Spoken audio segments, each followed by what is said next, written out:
Okay, so I'm going to show you now how to import another graphic.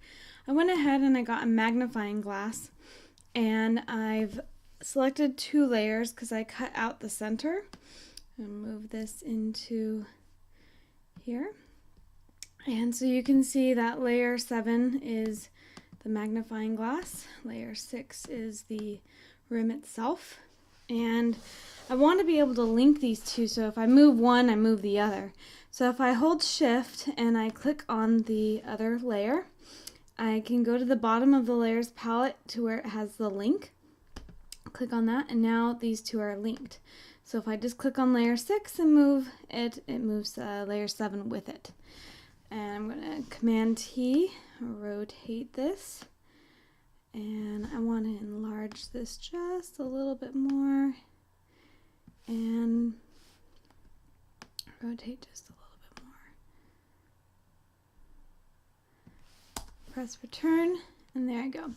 So what I want to show you with this is depth of field as well as blend modes. So in here I have the blend mode right now on layer 7 is normal, and you can play around with this until you like what it does. I think I decided earlier that I like the overlay. Soft light is nice, but it kind of desaturates everything. So I'm going to use overlay. I like the fact that kind of accentuates whatever I'm looking at. And then now what I want to do is play around with some of the effects that we can add to this. So I want to make some things kind of a smart object. So I'm going to go to layer 6. I'm going to make this into a smart object. Convert to smart objects. I just right click on that. And then I'm going to go up to filter, blur, Gaussian blur.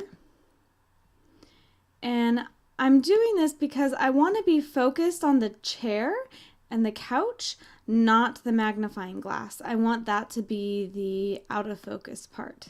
So I'm just having the Gaussian blur on that. Press OK. I still feel like these should be, oh, I got rid of my link, but we can relink that. I'm going to make this a little bit larger so it's up close. And remember, because I did the Gaussian blur on a smart object, I can go back in, double click on it, and if I want to make that depth of field a little bit stronger, I can press OK. And that looks really cool. Some other things that we can do is play with some lighting effects. I can go under filter. Let's see here. Other, no, video, stylize. I never remember where they are. Under render and lighting effects.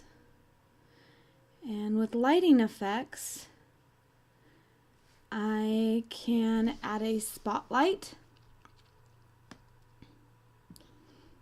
and move that around. Maybe I want the color to be a different color. Press OK. It doesn't seem to be really working. I don't know why.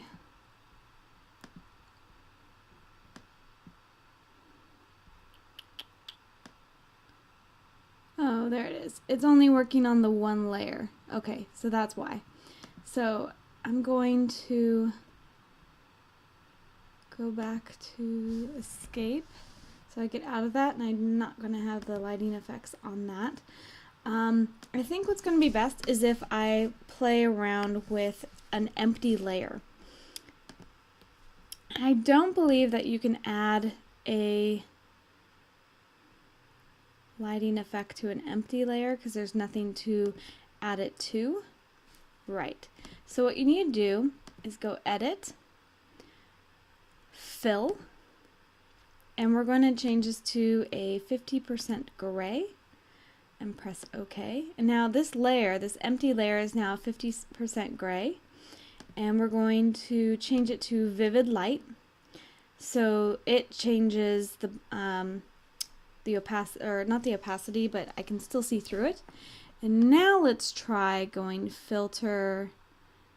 Well, first let's go ahead and convert this layer. Another way of doing it is smart objects, convert smart object. That way if we want to go back and fix it, we can. And we're going to go to stylize, render, lighting effects. And will it do it? Yes, it will. And that's our intensity. Maybe I want it to be a point light, infinite light. I like the point light better. Bring down the intensity, maybe a warmer color. Not really doing anything to the fact that it's a gray layer.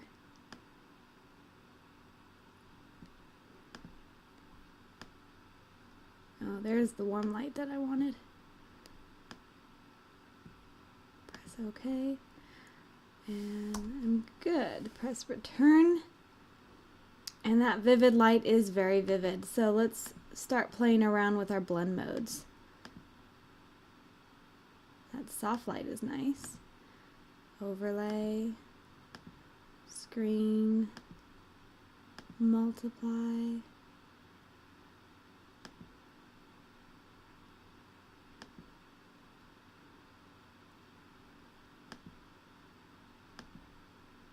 Pen. Vivid is just too much. Ooh, hard light's nice.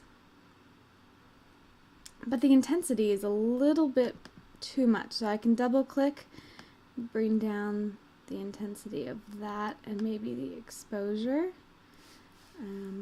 Press return. And that's okay. We can always bring the opacity down on that layer as well. And once again, I'm seeing that I want to move this over. And there we go. Now if you want to add shadows underneath, you can always just go right above. Well, I would do a new layer here and then bring it down below. Get some black paint. Paint in where you would want your shadows.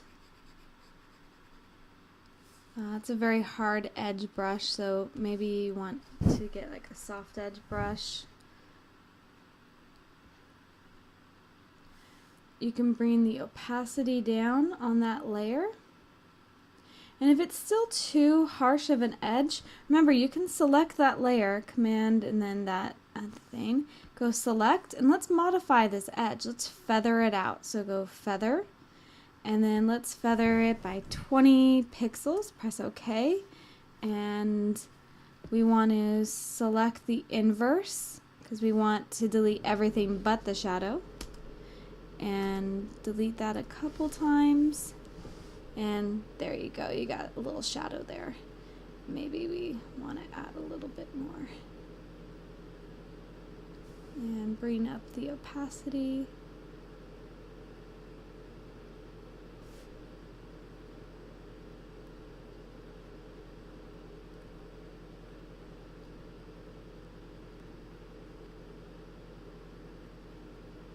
There we go.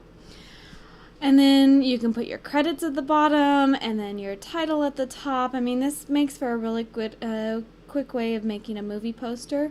And that is it.